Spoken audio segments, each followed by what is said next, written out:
Welcome back to our channel. Minahil Nazia Reaction.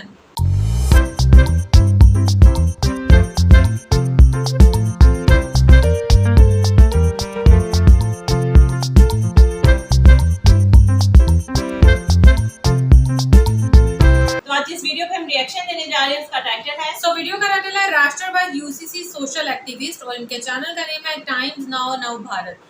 So आज हम लोग इस वीडियो पे रिएक्शन करने जा रहे हैं। वीडियो का लिंक और टाइटल आपको मिल जाएगा डिस्क्रिप्शन बॉक्स में, जरूर से चेकआउट कीजिएगा इनके चैनल को। और अगर आप हमारे चैनल पे नए हैं तो जल्दी से सब्सक्राइब कर ले और ज्यादा से ज्यादा फ्रेंड्स एंड फैमिली के साथ शेयर करें। So जल्दी से बढ़ते हैं वीडियो के चैनल पर, देख लेते हैं ये वीडियो। लेकिन सबसे पहले मैं आता हूं हजारी साहब, आपके पास आता हूं। बहुत सारी बड़ी बातें सामने आ रही हैं। उत्तराखंड के ड्राफ्ट में एक से अधिक शादियां नहीं, उम्र एक हो जाएगी। ग्रेजुएशन का ध्यान में रखकर हलाला इद्दत पर रोक रहेगी। आपकी पहली प्रतिक्रिया? पूरे भारत में आपको मैं चैलेंज के साथ कह रहा हूं, पूरे भारत में 10 नाम मुसलमानों के ऐसे गिनाइए जिनकी 3 या 4 बीवियां। पूरे भारत में कहीं आपको नहीं इस तरह से मिलेगा। यह अलग बात है, इस्लाम ने इजाजत दी है, इस्लाम ने हुक्म नहीं दिया है कि आप चाहे शादी कीजिए। इजाजत और हुक्म में बहुत बड़ा, नमाज पढ़ने की इजाजत दी है, नमाज पढ़ने का हुक्म दिया है, रोजा रखने का हुक्म दिया है। अगर आप माली एतबार से ठीक हैं तो ज़कात देने का हुक्म दिया है। अगर आप माली एतबार से आप में इतनी इस्तिताअत है तो आपको हज करने का हुक्म दिया है इस्लाम ने, लेकिन शादियां करने का हुक्म नहीं दिया है। क्या आप एक के बाद दूसरी तीसरी चौथी शादी नहीं करेंगे तो आप गुनाहगार हो जाएंगे। तो आप ले आइए, हमें इससे कोई एतराज नहीं है। अब आप इसको प्रोपेगेंडा बना करके अगर हम तो थोप रहे हैं। नहीं हजारी साहब, एक तो एतराज नहीं है तो सर इतनी नाराजगी किस बात की? हलाला इद्दत को भी खत्म करने की बात सामने आ रही है, इस पर आपकी प्रतिक्रिया? फिर मैं आगे बढ़ता हूं। जी क्या कहा आपने? मैंने कहा कि अगर आपकी कोई नाराजगी नहीं है साहब और आपको कोई दिक्कत नहीं है तो इतनी तलखी आपकी बातों में मुझे क्यों समझ में आ रहा है? हलाला इद्दत को भी हटाने की बात सामने आ रही है, इस पर आपकी टिप्पणी क्या? साहब कहां से लाते हो आप? क्या हलाला, क्या इद्दत? आप इस्लाम को ही टारगेट क्यों कर रहे हैं? देश के वजीर आजम को, नरेंद्र मोदी को देश ने वजीर आजम बनाया है, मुसलमानों का मुफ्ती नहीं बनाया है। आप जिस तरह से पेश किया जा रहा है, ऐसा लग रहा है कि मुसलमानों के मसाइल के लिए, मुसलमानों के मजहबी मामलों के लिए वजीर आजम को वजीर आजम बनाया गया। ये बात ठीक नहीं है। नहीं मतलब हलाला इद्दत आपके लिए इतना जरूरी है कि उस पर रोक लग जाएगी तो इस्लाम में दिक्कत आ जाएगी। सुबोई खान, ठीक है सुबोई, फिर मैं चारू प्रज्ञा आपके पास आता हूं। नाम क्या है? अजारी साहब है जी। अजारी साहब, मेरा नाम सुबूही खान है। मैं कहती हूँ कि थोड़ी देर के लिए हम किसी भी व्यक्ति, संगठन या पार्टी को साइड में रख के बात करते हैं। हमारी कम्युनिटी में बहुत सारे ऐसी कुरीतियां या छोड़िए पर्सनल लॉ के नाम पे अपराध हो रहे हैं जो मुसलमान बच्चियों के साथ हो रहे हैं। कुछ उदाहरण अभी राकेश जी ने दिए। हलाला, एक मुसलमान महिला जिसको तलाक बोल दिया, लेकिन वो फिर भी अपने शौहर के साथ रहना चाहती है तो उसको मजबूर किया जाता है कि वो किसी दूसरे पुरुष के साथ निकाह करे, शारीरिक संबंध बनाए, फिर उसका तलाक हो, तभी उसका अपने पहले पति से शादी हो सकती है। आप भी जानते हैं, मैं भी जानती हूँ, हलाला उद्योग बन गए हैं। आप भी जानते हैं, मैं भी जानती हूँ, लाखों रुपए लेकर मौलवी हलाला करते हैं। बहु विवाह, जो भारत की आईपीसी में सेक्शन 494 में 7 साल तक की सजा है। किसी भी भारतीय को अपने हस्बैंड या वाइफ के जीवित होते हुए कोई दूसरी शादी नहीं कर सकता है, लेकिन वही मुसलमान पुरुष 1, 2, 3, 4 शादियां तक कर लेते हैं और आईपीसी की धाराओं से भी बचकर निकल के चले जाते हैं। और तो और एक उदाहरण मैं आपको ऐसे बताना चाहती हूँ कि अगर आप वाकई अपना जहन खोलकर सोचेंगे, समझेंगे तो शर्मिंदगी हो जाएगी कि हम क्या कर रहे हैं अपनी कौम की बच्चियों के साथ।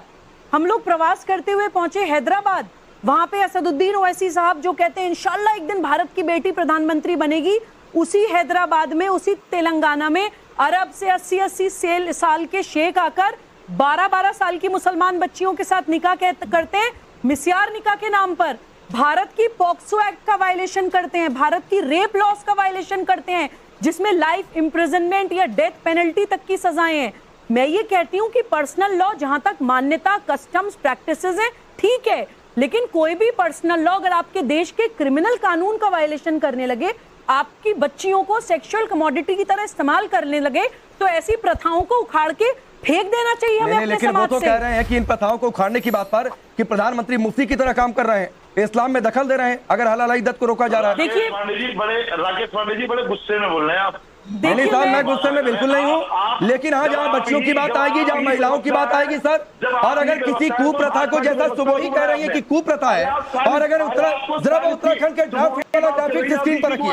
अरे सुनिए सुनिए अजहरी साहब, सर आप धार्मिक नेता हैं, आप धार्मिक विद्वान हैं, आपकी अपनी मजबूरी होगी सर, मेरी कोई मजबूरी नहीं है, मेरी कोई मजबूरी नहीं है। सुबोही ने अभी कहा कि ये कुप्रथा है, और कुप्रथा को अगर कोई ड्राफ्ट समाप्त करता है, अगर किसी अपराध को कहीं समाप्त करने की बात आती है, तो आप कहते हैं कि प्रधानमंत्री मुफ्ती की तरह काम कर रहे हैं, तो आपको सोचना चाहिए, मुझे नहीं। आप मजेना ने आप इस्लाम धर्म के खिलाफ बोल, मतलब यहाँ पर बोल करके प्रोपेगेंडा चला करके मजेना ने अजहरी साहब सुनिए सुनिए सुनिए सुनिए सर, सुनिए सुनिए, अरे सुनिए भाई सुनिए, मैं किसी धर्म का मजे नहीं लेता हूं सर, सभी धर्मों का बराबर सम्मान करता हूं। मैं हिंदू हूं, हिंदू होने पर गर्व है, लेकिन मैं इस्लाम का भी उतना ही सम्मान करता हूं और उतना ही मानता हूं। तो बिल्कुल ये प्रोपेगेंडा आप मत खेलिए सर, और ना मैं खेलने दूंगा आपको यहाँ पर बैठकर, ना मैं खेलने दूंगा। हिंदू धर्म में भी जो बुराइयां हैं, जो प्रथाएं हैं, उस पर खुलकर बोलूंगा और वो समाप्त हो जाए, इसकी वकालत करूंगा। आप बात अगर कायदे से करेंगे तो बात करूंगा, मुझे डिबेट करने का शौक नहीं है, समझे आप? नहीं सर, अपना ही माइक। अच्छा हो गई, इतनी दिक्कत हो गई। अरे अजहरी साहब क्या हो गया? अरे अजहरी साहब, हलाला इद्दत जा रहा है, आप क्यों डिबेट छोड़कर जा रहे हैं? अजहरी साहब जरा इनको स्क्रीन पर रखिए, एक बार स्क्रीन पर रखिए। हलाला इद्दत पर रोक लगाने की बात हटाने की बात अजहरी साहब ने डिबेट छोड़ दी, डिबेट छोड़कर हटकर भाग गए। इतनी दिक्कत हो गई हलाला इद्दत के हटने की खबर से, इतनी परेशानी। चारू प्रज्ञा कह रहे हैं अजहरी साहब डिबेट छोड़कर भाग गए कि हलाला इद्दत हटाकर प्रधानमंत्री मुफ्ती की तरह काम कर रहे हैं।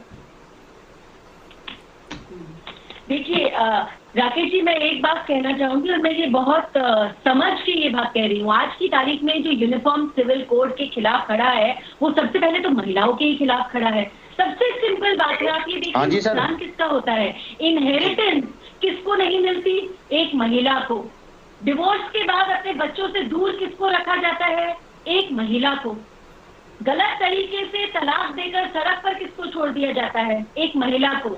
बहुत छोटी सी उम्र में, बचपने में किसकी शादी हो जाती है और हमारे हाईकोर्ट हाथ बांधे खड़े रह जाते हैं पर्सनल लॉ के नाम पर। ये नाइंसाफी किसके साथ होती है? एक महिला के साथ। तो अगर हमारे देश को प्रोग्रेस करना है, अगर हम कहते हैं कि अब हम 21वीं सदी के पार जा रहे हैं, तो आप कैसे अपनी बच्चियों को, महिलाओं को इस अंधेरे में छोड़कर आगे।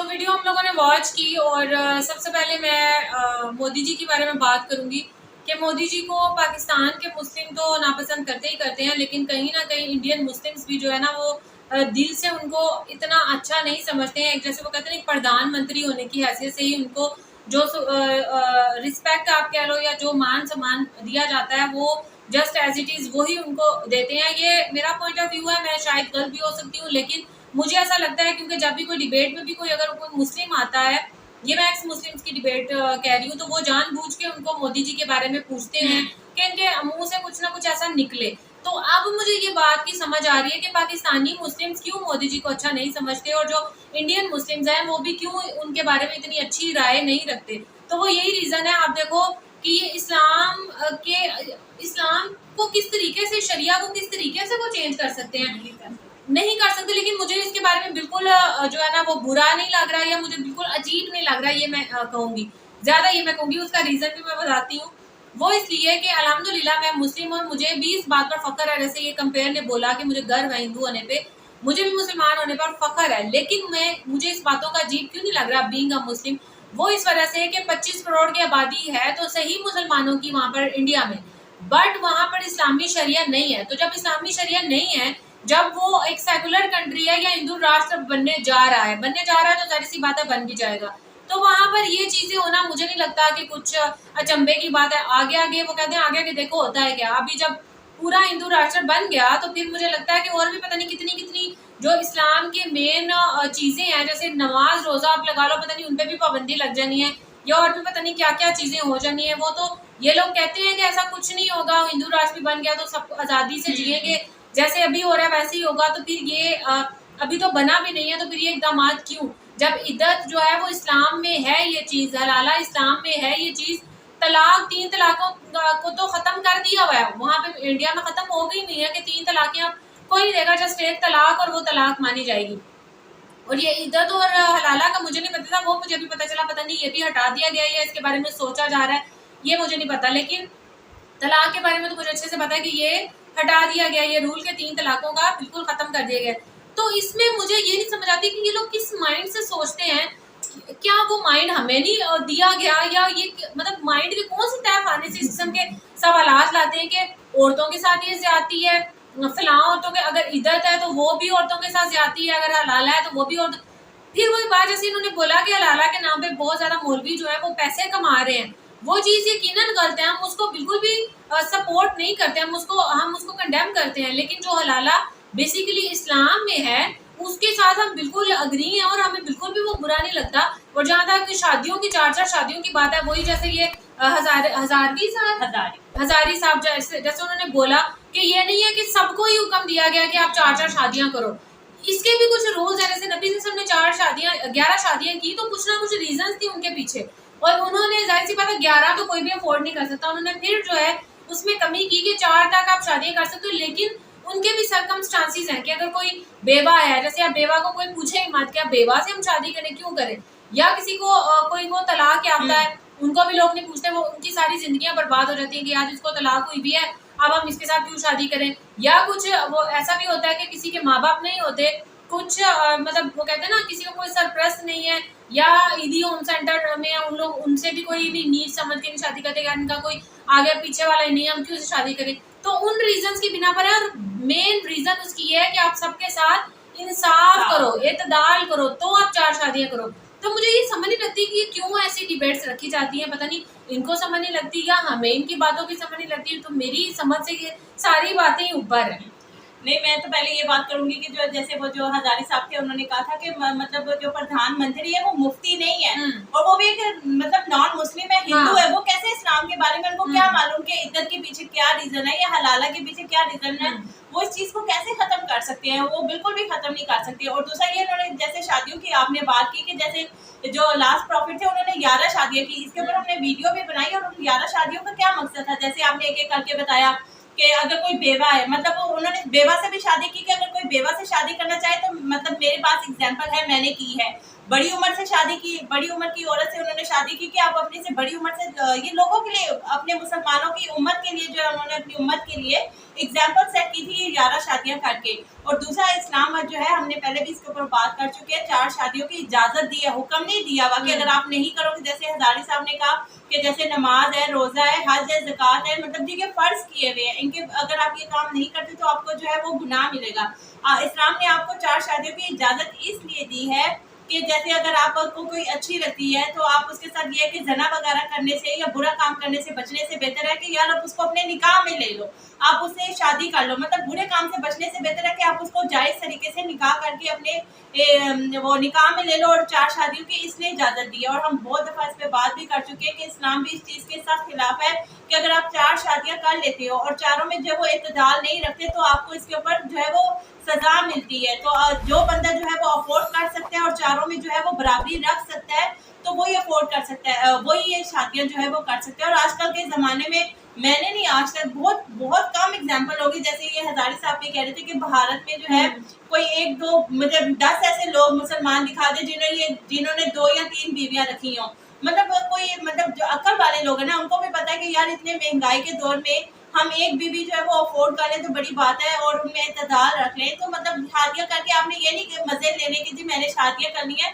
उनके हकूक, उनके फ़राइज़, हर चीज़ पूरा करना आपका हक है, किसी के साथ भी नाइंसाफ़ी करना नहीं आपको नहीं कर सकते। तो इस्लाम इस चीज़ के जो है वो आपको सज़ा भी देता है इस चीज़ के ऊपर।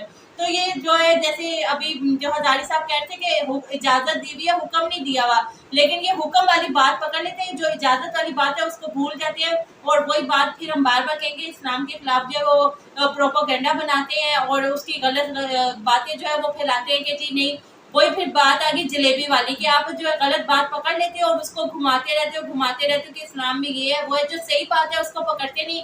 और मेरे ख्याल से जो हजारी साहब ने माइक उतारा वो बिल्कुल सही उतारा, क्योंकि आपने जब उनकी बात ही नहीं सुनी कि वो क्या रही है, आप हलाला और इज्जत को बार बार लेके आ रहे हो, आपको पता नहीं कि इस्लाम में इसकी क्या अहमियत है, तो फिर इसके ऊपर बहस करने से बेहतर है कि आप शो छोड़ के ही चले जाओ। बिल्कुल। और इन एंड मैं भी यही कहूंगी कि जो वीडियो से जो रिलेटेड है, मैं भी यही बात करूंगी कि बिल्कुल गलत है। जो मोदी जी हैं वो कोई मुफ्ती नहीं है, हाँ। जिन्होंने जो है इस्लामी शरिया को ही एक टाइप का खत्म करने का, उसमें तब्दीलियां करने का फैसला किया। आप अपने हिंदूज के लिए या बाकी मुल्क में आप जो मर्जी कानून राइज करो, लेकिन जो इस्लाम का कानून है वो एज इट इज रहना चाहिए। ये नहीं है फिर वही बात फिर पाकिस्तानी से ही कहते हैं कि मुसलमानों पे वहाँ पर जुल्म हो रहा है, वहाँ पर ज्यादती हो रही है। फिर अगर इस किस्म की बात हो तो फिर सब लोग भड़कना शुरू हो जाते हैं कि उनको हर तरह की आज़ादी है, हर तरह का ये है, वो अपना नमाज पढ़ सकते हैं, ये कर सकते हैं। तो सिर्फ यही चीज़ें नहीं होती, इस टाइप की चीज़ें भी जो है वो बंद होनी चाहिए, ये नहीं होनी चाहिए।